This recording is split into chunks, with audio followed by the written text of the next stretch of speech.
Sentar um pouquinho.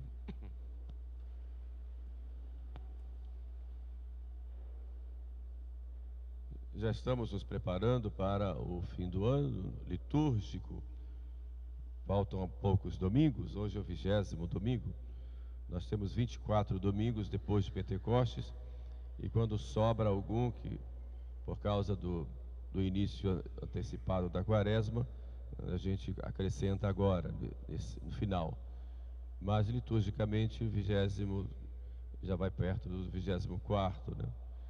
Por isso a igreja vai nos preparando para o fim do ano litúrgico, que na verdade o ano litúrgico é a história da salvação e é, num certo sentido, a história da nossa vida. Então a igreja nos chama a atenção para a questão do tempo. E se vocês observarem aí na Epístola de São Paulo, vocês vão ver dizer, São Paulo fala, os tempos são maus. Então cuidado, que é preciso cuidar bem, governar bem o tempo que Deus está dando, porque o tempo passa, o nosso fim se aproxima a cada dia. Então vamos ter o nosso encontro com Deus, e Deus vai cobrar de nós do modo como nós utilizamos o tempo. E logo depois que fala da questão do tempo, São Paulo nos chama a atenção para uma virtude que é muito importante, que é muitas vezes descuidada, que é a virtude da temperança. Não vos embriagueis com o vinho, porque pode ser causa de luxúria. Ele está falando exatamente da temperança. A temperança é uma virtude natural. O próprio Aristóteles já falava sobre isso a seu filho, como um caminho para a felicidade. A virtude a temperança é uma virtude cardial. Cardial vem da palavra cardo, que significa gonzo, aquela dobradiça, porque a virtude cardial, ela nos leva a outras virtudes. São 4 as virtudes cardiais, que são justiça, prudência, temperança e fortaleza. E a temperança é uma delas. E que consiste essa virtude? E depois é uma virtude moral, e que é sobrenaturalizada pela graça, porque é uma virtude que nos leva à prática de outras virtudes, em vista de possuirmos a vida eterna.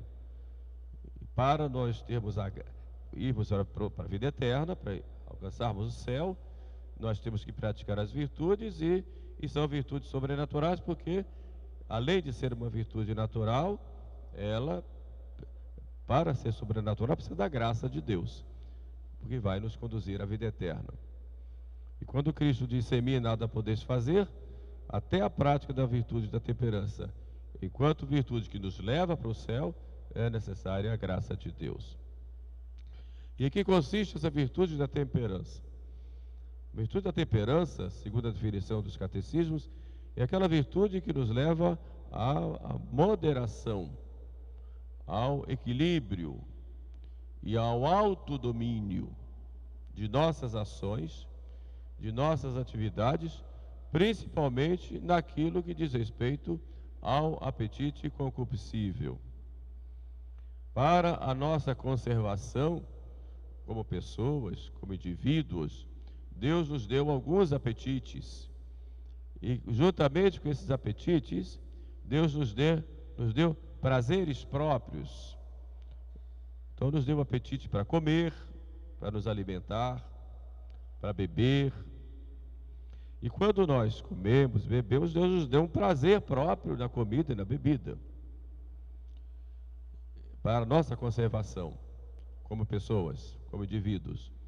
Mas Deus deu também um prazer próprio para a conservação da espécie, para a conservação do próprio ser humano, em que o ser humano se torna, pela realização desse apetite, que é o apetite sexual, o ser humano se torna, dentro do plano de Deus, como colaborador na obra da criação, participante da obra criadora dele.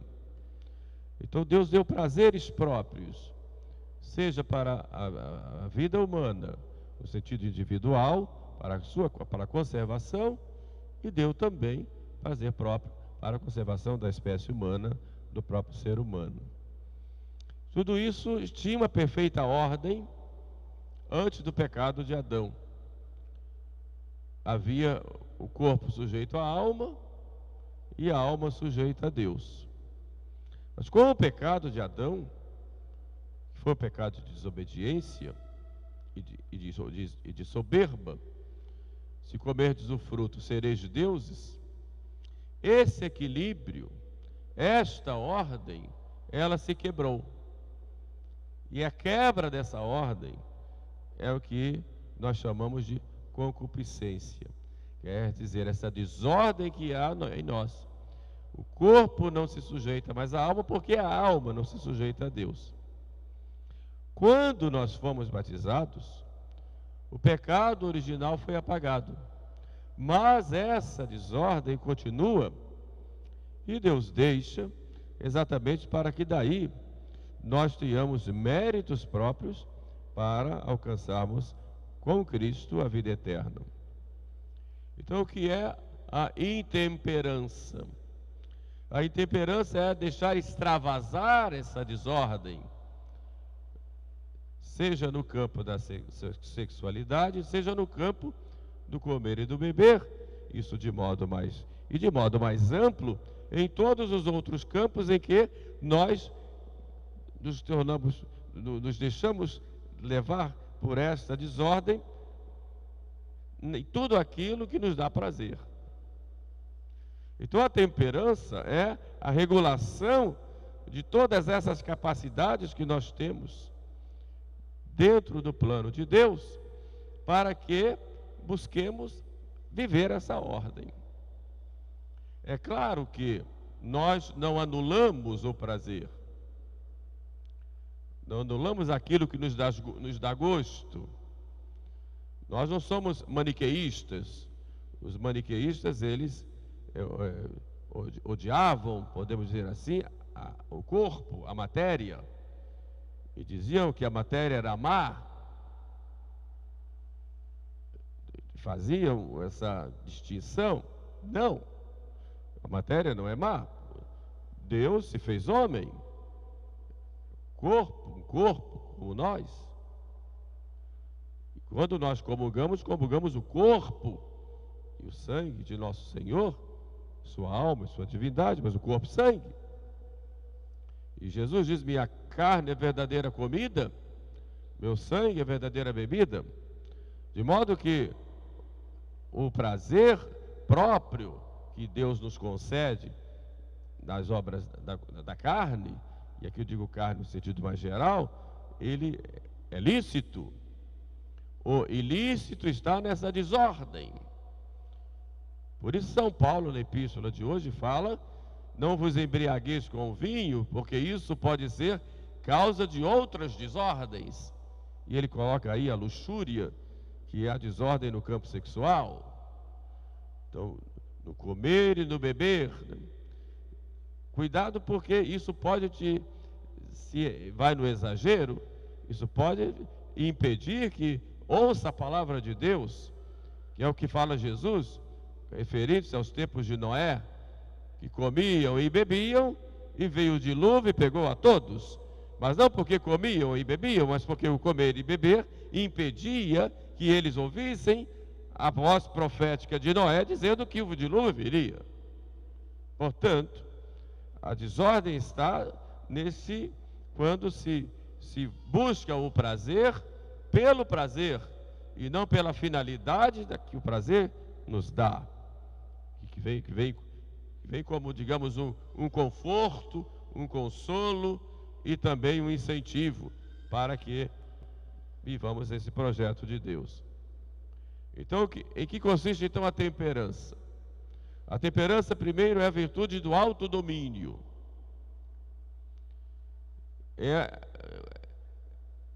Eu tenho que entender qual é o objetivo disto.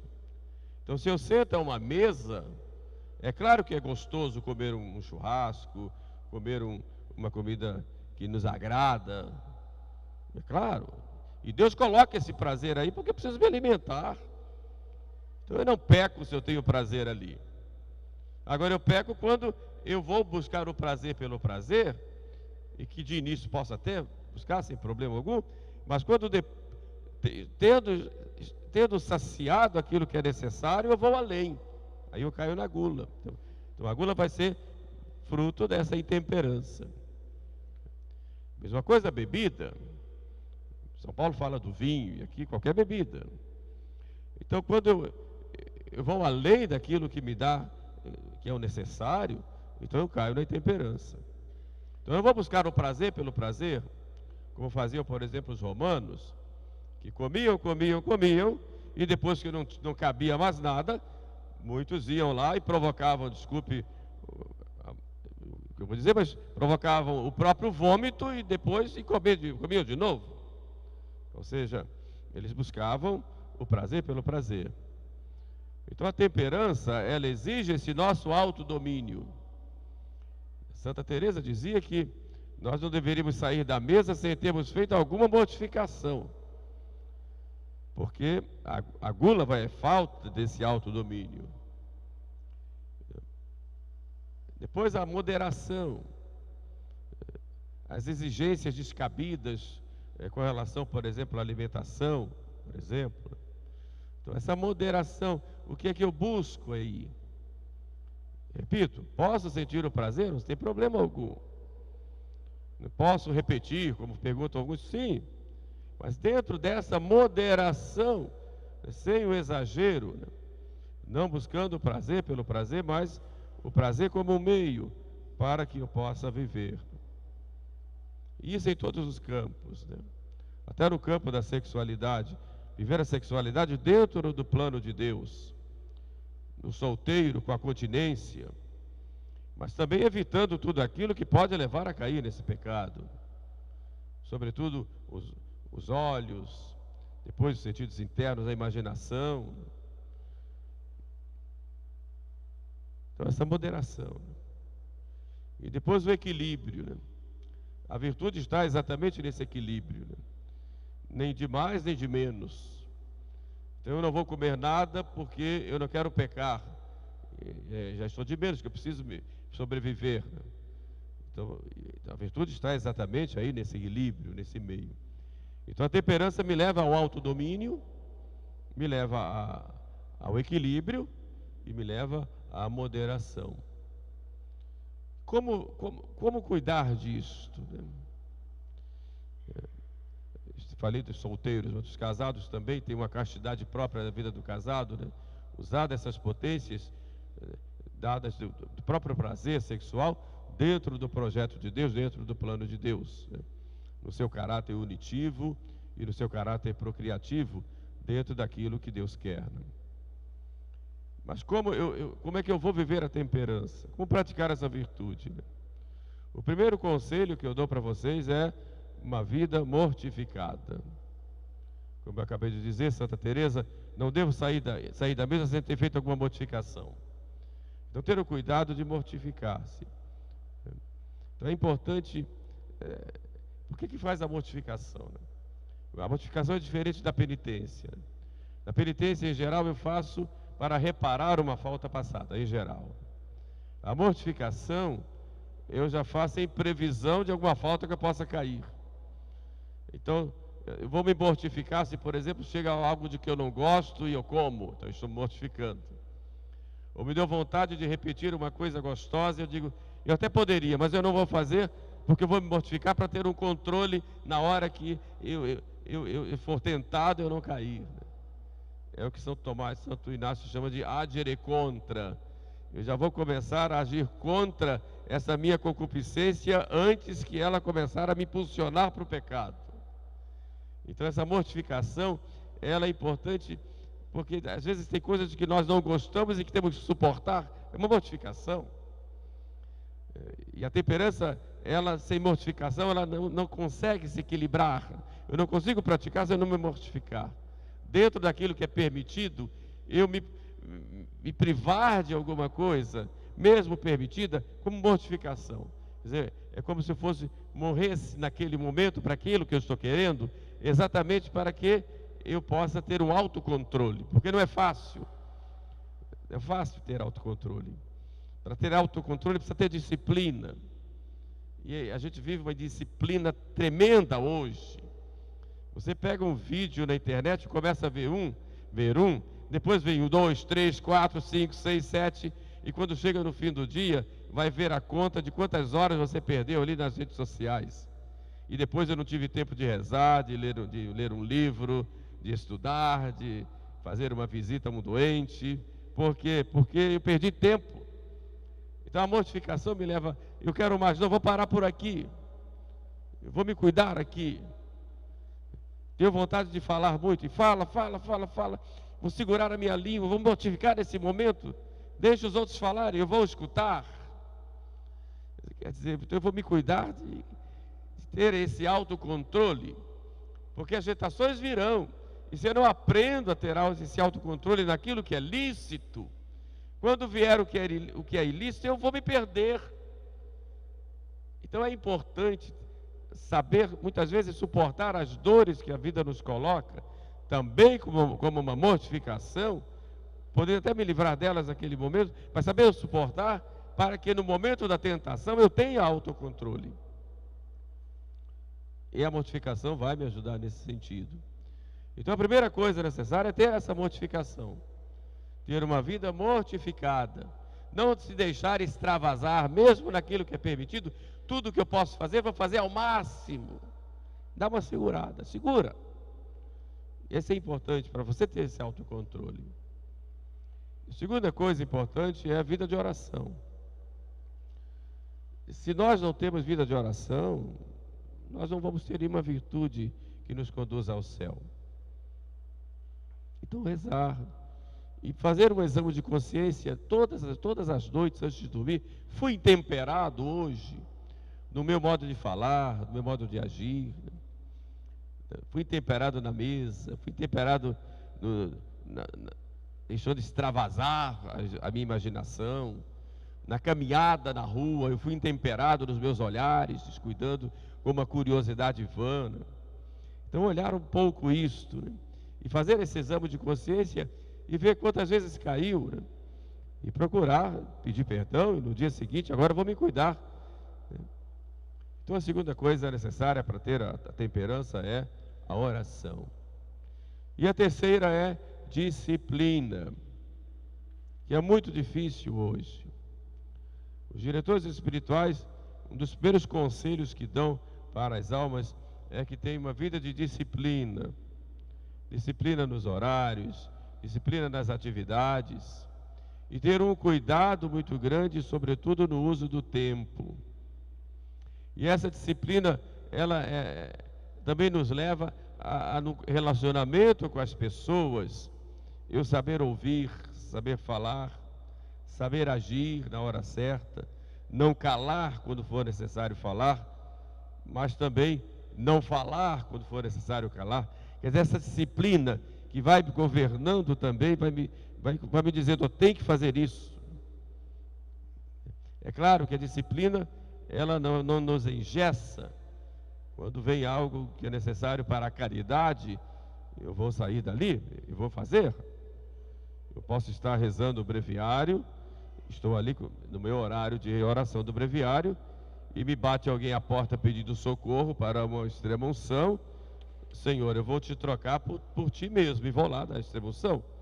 Quer dizer, estou fazendo uma coisa boa dentro do meu plano de vida, mas vem uma necessidade de caridade, eu vou fazer a caridade.